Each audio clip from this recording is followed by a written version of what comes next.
اعوذ باللہ من الشیطان الرجیم، بسم اللہ الرحمن الرحیم۔ محترم خواتین و حضرات، ڈاکٹر آصف اظہار آپ کے ساتھ۔ خواتین و حضرات، ایک ٹرمینالوجی بہت عام ہے جسے پروٹین یوریا کہا جاتا ہے، یعنی عرف عام میں اگر کہا جائے کہ یورین میں جب پروٹین کا اخراج شروع ہو جائے تو اسے پروٹین یوریا کہا جاتا ہے۔ اکثر اوقات جب آپ یورین انالیسس کراتے ہیں، یورین کا ٹیسٹ کراتے ہیں، تو اس میں مختلف قسم کی چیزیں ہوتی ہیں جس میں پروٹینز کا اخراج دیکھا جاتا ہے، جس میں گلوکوز کا اخراج دیکھا جاتا ہے، اس میں جو ہے تو پس سیلز، اس کے علاوہ جو آر بی سیز ہوتی ہیں، ریڈ بلڈ سیلز ہوتی ہیں، وہ دیکھی جاتی ہیں۔ اس کے علاوہ جو مختلف قسم کی اور چیزیں ہوتی ہیں جن میں یوریٹس، آکزلیٹس وغیرہ،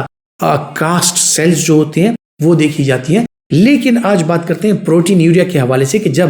پروٹین کا اخراج یورین میں سٹارٹ ہو جائے تو اس کی وجوہات کیا ہوتی ہیں اور اس کے ساتھ کیا کیا مسائل جنم لیتے ہیں۔ پروٹین کا اخراج نارملی گردوں سے نہیں ہوتا، یعنی آپ کے گردے کی ٹیبیولز جو ہوتی ہیں وہ پروٹینز کو اندر روک لیتی ہیں، لیکن کچھ عوامل ایسے ہوتے ہیں کہ جن میں گردے کی سکت جو ہوتی ہے پروٹین کو روکنے کی وہ کم ہو جاتی ہے۔ یہ عام حالات میں بھی ہو سکتا ہے، جیسے کہ آرتھوسٹیٹک پروٹین یوریا، یعنی اگر بہت دیر تک کھڑا رہا جائے یا بہت زیادہ ویگرس ایکسرسائز کی جائے، اس کے ساتھ بھی یورین میں ٹریس یا 1+ جو البومن ہے وہ اپیئر ہو سکتا ہے۔ اس کے علاوہ کچھ ایسی کنڈیشنز کے جیسے ہائی گریڈ فیور اگر کسی کو ہو، بخار میں مبتلا لوگوں کے یورین میں بھی پروٹین کا تھوڑا سا اخراج ہو سکتا ہے۔ پھر خصوصاً وہ افراد جو کہ زیادہ دوائیاں لیتے ہیں یا کچھ ایسی دوائیاں بھی ہوتی ہیں جن کے ساتھ پروٹین کا اخراج ہو سکتا ہے۔ پریگنینسی یعنی حمل کے دوران پروٹین کا اخراج جو ہے وہ ہو سکتا ہے۔ وہ لوگ جن کے گردے میں بار بار زخم ہوتا ہے یا جن کو بار بار یورینری ٹریکٹ انفیکشن یا پائلونیفرائٹس ہوتا ہے، ایسے لوگوں میں بھی جو پروٹین کا اخراج ہے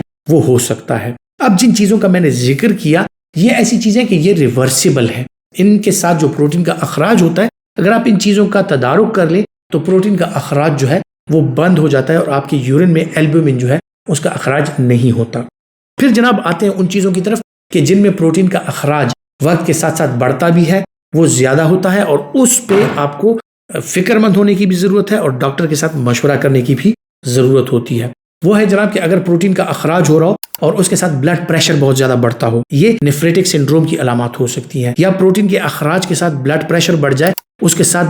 پیشاب میں خون آنا بھی یعنی آر بی سیز آنا بھی سٹارٹ ہو جائے، تو یہ ایک پیچیدہ عمل ہو سکتا ہے، یہ گلومیرولونیفرائٹس ہو سکتا ہے، یا اس کے علاوہ نیفریٹک سنڈروم کی علامات ہو سکتی ہیں۔ پھر اگر پروٹین کا اخراج ہو رہا ہے اور بہت زیادہ ہو رہا ہے اور اس کے ساتھ پروٹین جو ہے وہ بدن میں البومن کم ہو جائے، بہت زیادہ کم ہو جائے، بدن میں سوجن آ جائے، آنکھوں کے ارد گرد سوجن آ جائے، ہاتھ پاؤں میں سوجن آ جائے، تو یہ نیفروٹک سنڈروم کی علامات ہو سکتی ہیں، جو کہ اس کی مختلف وجوہات ہوتی ہیں۔ اگر گردے کی شریانوں میں کوئی پرابلم آ جائے جسے گلومیرولونیفرائٹس کہا جاتا ہے، یعنی گردے کی جو شریانیں ہیں، چھوٹی شریانیں، ویسکولائٹس اس میں ہو جائے، یا کوئی ایسی بیماری ہے کہ جس طرح بار بار گلا خراب ہونے کے ساتھ ایک بیکٹیریا ہے جسے اسٹریپٹوکوکس کہا جاتا ہے، وہ اسٹریپٹوکوکس آپ کے گردے کو بھی متاثر کر سکتا ہے اور اسے پوسٹ اسٹریپٹوکوکل گلومیرولونیفرائٹس کہا جاتا ہے۔ یہ ایسی بیماری ہوتی ہے کہ اس کے ساتھ بھی پروٹین کا اخراج بہت زیادہ بڑھ جاتا ہے۔ جو ایک اور چیز ہے وہ ہے ڈائبیٹک نیفروپیتھی۔ ڈائبیٹک نیفروپیتھی میں گردہ مسلسل طور پر وہ کمزور ہوتا جاتا ہے اور پروٹین کا اخراج جو ہے وہ وقت کے ساتھ ساتھ بڑھتا جاتا ہے، اور ایسی کنڈیشن آ جاتی ہے کہ گردہ انتہائی حد تک کمزور ہو جاتا ہے